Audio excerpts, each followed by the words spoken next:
Okay, so Eagle Mike, the famous Eagle Mike, is going to tell us about the oil consumption on the KLRs, which started with the second generation bikes. Really? Right? Well, it got a lot worse on the second generation bikes. The first generation bikes would, if you run them, if you didn't break them in good and you run them above 5,500, like on the freeway for a long ways, which is really pretty fast. 5 grand with the stock gearing and stock tires is 70. And most people that are doing high speed stuff, they put a 16 in, and that lowers the RPM 400 to 500 depending on how fast you're going. So the Gen 2 started using oil a lot more. And the funny thing is Kawasaki, exactly what they said in their advertisements for the 08 when it came out is they said new piston and rings for improved oil consumption. Yeah, I remember that. Yeah. So I thought that was kind of funny, and then it turned out to be true. It did use more oil. Yeah. So anyway, so I have in my hot little hands here a Gen 1 piston, and if you look close, you can see there's a bunch of oil control holes right here, and there's also a relief machined right here below the ring package, okay, below the oil control ring package. Now I'm going to grab a Gen 2 piston. Here's a Gen 2 piston, and you see there's not that relief, Yeah. and there's not as many holes. So you can see right there, and also you can see how this one has, the Gen 2 has a narrower ring control package, so it has less volume.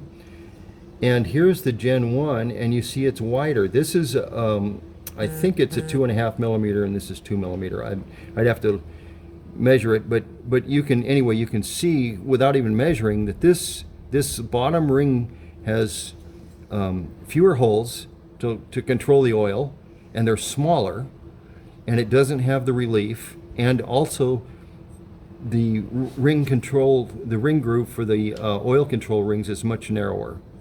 So I discovered this some time back, and I didn't want to get in a fight with the guys that are talking about doing other stuff to fix the oil control. But the problem was caused right there by the ring and piston design.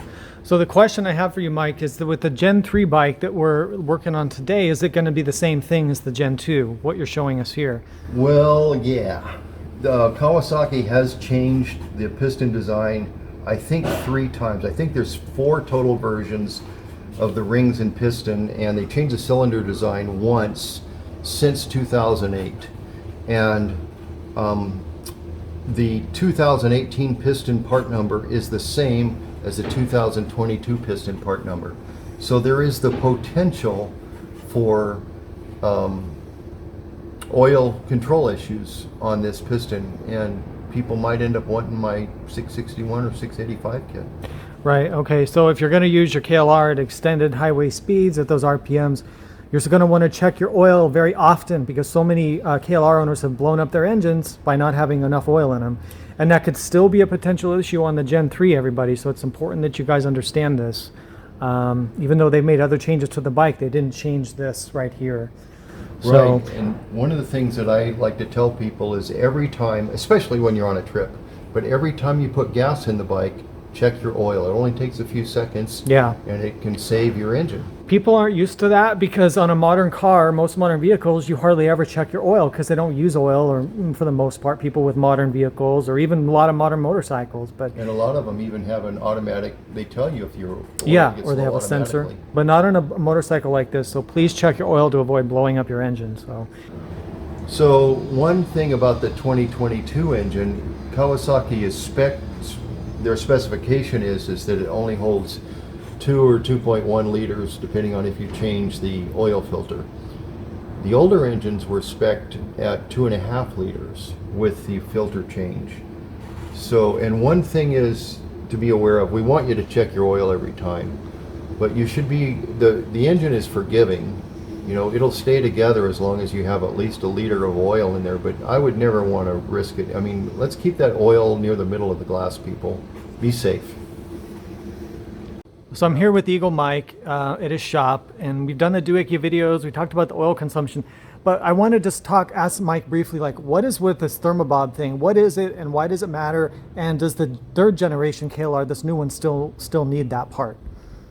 Short answer, yes, the 3rd generation still needs the part.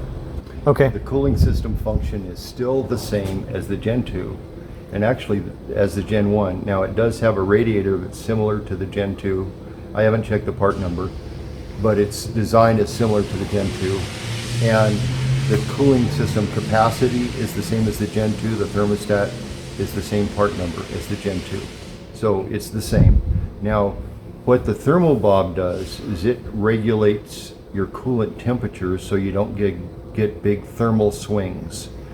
It'll warm up quicker and more efficiently, and it's called a radiator bypass. And thermo-bob is the trademarked name for it. A guy named Bill Watson, Wattman, is the designer of the part, and I help him in the project. And the cylinder will stay more round. I've measured a lot of cylinders, and all of them I've measured with a thermo-bob are the worst one I've ever measured was 1.5 thousandths out of round. On the other hand, without a thermo-bob, I've measured them almost 10 thousandths out of round. So it's my opinion that the thermo-bob helps the thing stay round.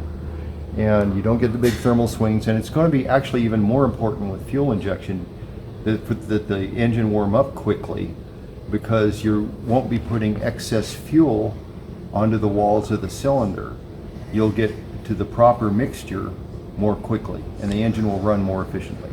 A lot of modern cars and motorcycles already have that as part of their design, correct? I mean, wouldn't that be normal to have some sort of a bypassing system where the temperature didn't have this problem? So it's Yes. really just an engineering issue on the KLR that they just don't do it. Right. Yeah, I'm sure it's another money thing. Okay, Yeah. yeah. Because the KLR can live without it, but it lives a lot better with it. So yeah, so a lot of these fixes we're talking about, you might be able to get some miles on your KLR without having failures, but if you want to have it long term, these things are just going to make it run healthier and ensure the longevity.